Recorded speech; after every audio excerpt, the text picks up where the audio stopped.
जब व्यक्ति किसी एक निश्चित उद्देश्य और किसी निश्चित एक मकसद लेकर के चलता है तो भावनाओं और जज्बातों में नहीं बहता, बल्कि ये एक जीवन के उद्देश्य के लिए अहम फैसला लेता है। वो व्यक्ति कहता है कि मुझे सहरा नहीं बल्कि मुझे कफन चाहिए, ऐसी अपनी माँ से डिमांड करता है। नमस्कार, आदाब, मैं धर्मेंद्र कुमार भास्कर और आज के बीच में एक ऐसे शख्सियत की कहानी लेकर के आ रहा हूँ जिन्होंने इस भारत भूमि की राजनीति ही नहीं बल्कि सामाजिक पृष्ठभूमि को बदल के रख दी।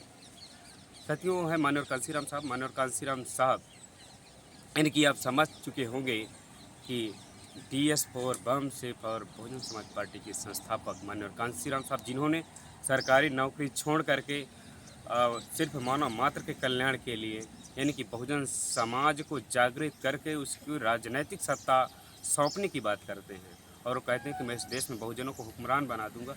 ऐसे मसीहा की कहानियाँ मैं लेकर के लगातार इस बहुजन सफरनामा चैनल पर लेकर के आ रहा हूँ। उन्हीं से जुड़ी हुई ये कहानी है। मानव कांसीराम साहब का पंजाब के रोपड़ ज़िले के ख्वासपुर गांव में एक कार्यक्रम लगा था। तो जब मानव कांसीराम साहब के परिवार वालों को इस बात की खबर चली कि मानव कांसीराम साहब का कार्यक्रम ख्वासपुर में ही लगा है, तो मानव कांसीराम साहब की माँ बिशन कौर मानव कांसीराम साहब के पिता यानी हरीश सिंह जी से कहती हैं कि देखो, कांसीराम जी का कार्यक्रम है और हम सब लोग कांसीराम से मिलने चलते हैं और उनको मिल करके उनको घर ले आएंगे। तो वो जो हरीश सिंह जी कहते हैं यानी मानव कांसीराम साहब के पिता कहते हैं कि देखो, तुम्हें जहाँ कहीं जाना हो जाओ, मैं नहीं जाने वाला।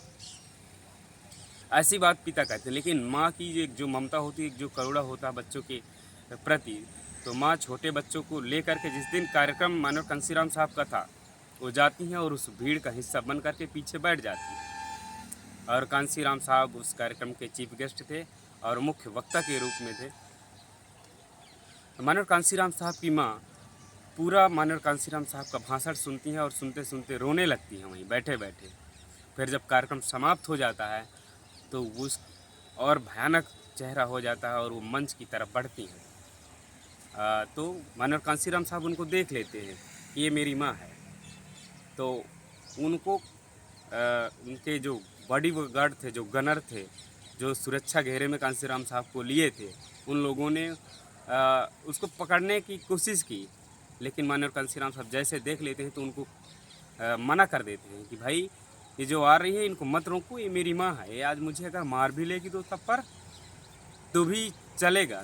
तो वो जो सिक्योरिटी के लोग थे उन लोगों ने साइड दिया और जैसे माता बिशन कौर मानव कांसीराम साहब के पास पहुंचती हैं तो लपट करके ज़ोर ज़ोर से बिलखती हैं, रोती हैं, चिल्लाती हैं, कहती हैं बेटा काशी तू घर चल। लेकिन मानव कांसीराम साहब हंसते मुस्कुराते कहते हैं कि माँ, मैं तो मेरा तो घर ही बहुजन समाज का घर है, मेरे पास तो कोई घर है ही नहीं है। तो कहती हैं कि देख बेटा, का परंपरा रीति के अनुसार जो परिवार में पहले बेटे की शादी की जाती है, इसलिए मुझे तुझे तेरी पहली शादी करना, फिर तेरे छोटे भाई भी हैं उनकी भी शादी करना है, इसलिए तू घर चल, मैं तेरे सर पे सहरा बांधना चाहती हूँ। तो मानव कांसीराम साहब हंसते हुए कहते हैं कि माँ तू घर जा, मैं सहरा नहीं बल्कि मुझे कफन चाहिए। ऐसी बात मानव कांसीराम साहब अपने माँ से कहते हैं। लेकिन माँ और ज़ोर ज़ोर से बिलखने लगती, चिल्लाने लगती है। तो मानव कांसीराम साहब कहते हैं कि मैंने शादी न करने का निर्णय लिया है, मैंने समाज को तैयार करने के लिए शादी न करने का निर्णय लिया है, घर न बनवाने का निर्णय लिया है, बैंक बैलेंस न रखने का निर्णय लिया है। इतनी कठोर प्रतिज्ञा मानव कांसीराम साहब ने ली और वो माँ से कह करके इतनी बातें वो उस भीड़ से, उस जनसभा से मानव कांसीराम साहब अगले कार्यक्रम के लिए निकल जाते हैं। इतने कठोर निर्णय मानव कांसीराम साहब लेते हैं, कभी भी विचलित नहीं हुए किसी बात को लेकर और अपनी माँ को रोते हुए वापस जाने दिया। ऐसे महामानव ने किस प्रकार से ज़िंदगी काटा होगा अगर आज के आधुनिक युग में ये बहुजन समाज माननीय कांसीराम साहब की बातों को, उनके विचारों को आचरण में नहीं उतारता है, क्योंकि आप देखते हैं कि पूरे भारत में जो पॉलिसी चल रही है, जो राजनीति चल रही है, वो बहुत घिसी पिटी राजनीति है। माननीय कांसीराम साहब का नाम तो लेती है। मैं उनको भी देखता हूँ कि जो लोग माननीय कांसीराम साहब के साथ जीवन में कोई काम नहीं किए, बल्कि हमेशा विरोध में काम किए, वो लोग आज माननीय कांसीराम साहब की जय जयकार लगाते हैं और यहाँ तक बहन कुमारी मायावती जी के खिलाफ बड़ा आरोप लगाते हैं कि 2006 के बाद ये जो पार्टी है वो की जो विचारधारा वो बिगड़ गई थी। तो अगर पार्टी के पहले विचारधारा अच्छी थी तो उनको जुड़ना चाहिए भाई, लेकिन वो लोग ऐसी बात बोलते हैं। तो माननीय कांसीराम साहब के त्याग, बलिदान, संघर्ष को सुनने के लिए हमारे चैनल को सब्सक्राइब करें। जय भीम, जय भारत।